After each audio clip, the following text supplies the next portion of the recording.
আজকে শেয়ার করব তোমাদের সাথে পটল চিংড়ির ভর্তা। তো তার জন্য আমি এখানে পটলগুলোকে ভালো মতো ধুয়ে 4 টুকরো করে কেটে নিয়েছি। ওদিকে চিংড়ি মাছটাকেও ভালো মতো ধুয়ে রেখে দিয়েছি। এরপরে কড়াইয়ে 2 চামচ মতো তেল দিয়ে গরম করে আমি পটলগুলোকে একদম হালকা করে ভেজে আমি একটা মিক্সার গ্রাইন্ডারে তুলে রাখলাম, দিয়ে ঠান্ডা হতে দেবো। ওই কড়াইয়ে আবারও খানিকটা তেল দিয়ে একটু সামান্য লবণ দিয়ে চিংড়ি মাছগুলোকে দিয়ে দিলাম, আর দিয়ে দিলাম ওপর থেকে খানিকটা হলুদ। খুব ভালো মতো আমি চিংড়ি মাছগুলোকে ভেজে তুলে রাখবো একটা বাটিতে। তারপরে আবারও খানিকটা তেল দিয়ে কয়েক কোয়া রসুন আর কাঁচা লঙ্কা ভেজে আমি মাছটার মধ্যে তুলে রাখলাম। এরপরে দেখো পটলটা আমি পেস্ট করে নিয়েছি, আর চিংড়ি মাছটাকেও কিন্তু আমি ঠান্ডা করে পেস্ট করে নিয়েছি।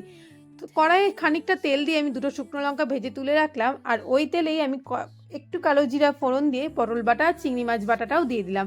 খুব ভালো মতো আমি এটাকে নাড়তে থাকবো যতক্ষণ না ভাজা ভাজা হচ্ছে। দিয়ে দিলাম স্বাদ মতো নুন আর চিনি।